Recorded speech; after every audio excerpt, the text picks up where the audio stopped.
क्रिस्त में मेरे प्रिय भाइयों और बहनों, आज के सुसमाचार में प्रभु यीशु क्रिस्त एक गूंगे बहरे व्यक्ति को आरोग्य दान प्रदान करते हैं।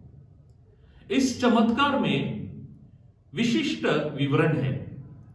इस चमत्कार का विवरण, इसकी जानकारी विस्तारपूर्ण तरीके से संत मार्कुस करते हैं। इसका कारण क्या है? हम देखते हैं कि लोग यीशु के सामने एक बहरे व्यक्ति को लाते हैं और साथ ही साथ वो व्यक्ति ठीक से बोल नहीं पाता था, गूंगा था एक तरीके से। और आगे हम क्या देखते हैं? सबकी अपेक्षा तो यही है कि यीशु एक ही शब्द में उस व्यक्ति को चंगा कर सकते हैं। और सामान्य रूप से हम देखते हैं कि यीशु ने ऐसा ही किया है। लेकिन इस चमत्कार में यीशु ऐसा नहीं करते। उस व्यक्ति को छूकर या अपनी वाणी से उस व्यक्ति को स्वास्थ्य लाभ नहीं प्रदान करते, बल्कि यीशु क्या करते हैं? उस व्यक्ति को अलग करते हैं, अपनी उंगली उसके कानों में निविष्ट करते हैं और अपनी थूक उस व्यक्ति के जीभ पर लगाते हुए आसमान की ओर अपनी नजरों को केंद्रित करते हुए प्रभु यीशु क्रिस्त कहते हैं एफाता, यानी मुक्त हो जा, खुल जा। ऐसा क्यों? तो इसे समझने के लिए हमें संत मार्कुस का जो विषय सूत्र है, थीम है, वह समझना जरूरी है। सुसमाचार के पहले भागों में, प्रथम भागों में हम क्या देखते हैं? यीशु के जो 12 शिष्य हैं, उनके साथ सफर करते हैं, उनके साथ रहते हैं, खाते हैं और वे उनके महान चमत्कारों की साक्षी भी है। लेकिन वे अविश्वासी निकले, उन्होंने विश्वास नहीं किया।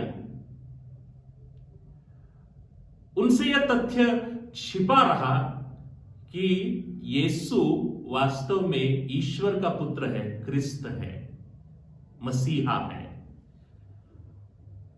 और इसी को हम क्रिस्ती गोपनीयता यानी मेसियानिक सीक्रेट भी कहकर पुकारते हैं।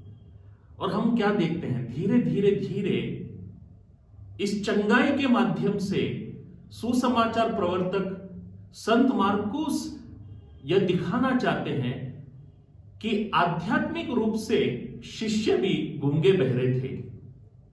वह व्यक्ति शारीरिक रूप से था, लेकिन जो यीशु के साथ जो शिष्य थे वह आध्यात्मिक रूप से गूंगे बहरे थे। और सुसमाचार के आगे के हिस्सों में हम देखते हैं संत पेत्रुस सभी शिष्यों के प्रतिनिधि के रूप में यह घोषित करता है कि तू ईश्वर का पुत्र है, क्रिस्त है।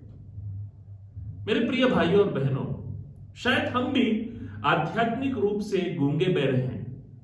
हम यह दावा तो कर सकते हैं कि हम रोज क्रिस्त के साथ अपना समय बिताते हैं, पवित्र मिसा बलिदान में भाग लेते हैं, प्रार्थना करते हैं, लेकिन शायद उसकी वाणी को समझने में हम नाकामयाब हैं, अयशस्वी हैं।